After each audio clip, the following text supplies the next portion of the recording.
Et on accueille la ministre des Sports. Bonjour Amélie Oudéa-Castéra. Vous êtes arrivée au Qatar, vous allez assister ce soir au quart de finale des Bleus face à l'Angleterre, comme vous vous y étiez engagée.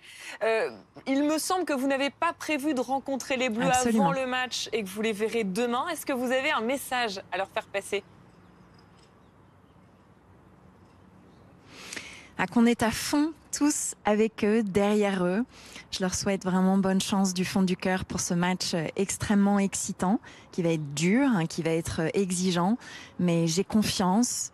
Match absolument décisif, important, et avec, je crois, une équipe de France qui est dans cette très belle dynamique, ce collectif qui vit bien.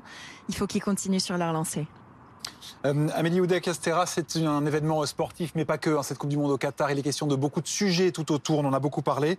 Est-ce que ce soir, vous avez prévu une action particulière pour manifester votre soutien aux travailleurs sur les stades, aux communautés LGBT qui sont stigmatisées dans ces pays-là? Est-ce que vous avez prévu quelque chose? Écoutez, tout au long de ce week-end, je vais faire un certain nombre de rencontres. Je vais tout à l'heure rencontrer le représentant de l'Organisation internationale du travail pour évoquer la situation des droits humains, des conditions de travail au Qatar, à la fois les progrès qui ont été accomplis et aussi le chemin qui reste à faire et la nécessaire tenue des premiers engagements qui ont été pris. J'aurai après ce moment avec vous une rencontre aussi avec le président du club de supporters, des supporters LGBT de l'équipe de France, qui sera l'occasion de revenir sur la façon dont les supporters LGBT se sont sentis jusqu'à présent dans cette Coupe du Monde, la manière dont ils ont été respectés.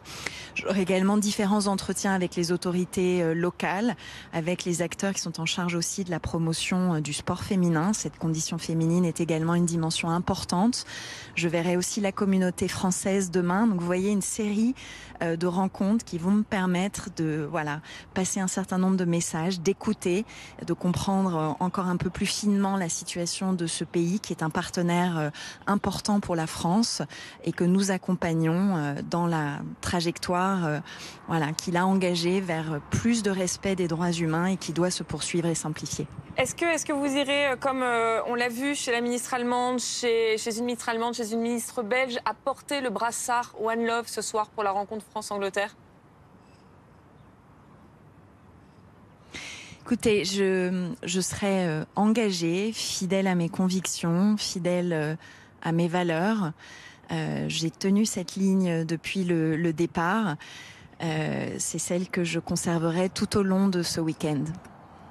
Donc on comprend qu'il n'y aura pas de brassard autour de votre bras ce soir, Madame la Ministre. Un dernier mot quand même pour revenir au sport. Est-ce que vous avez un pronostic? Le chef de l'État avait été très bon contre la Pologne. Et vous?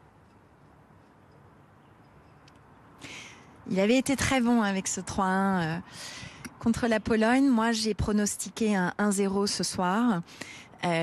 C'est, vous savez, toujours très compliqué. On a vu le suspense incroyable des deux premiers quarts d'hier soir avec ces tirs au but dans l'un et l'autre cas.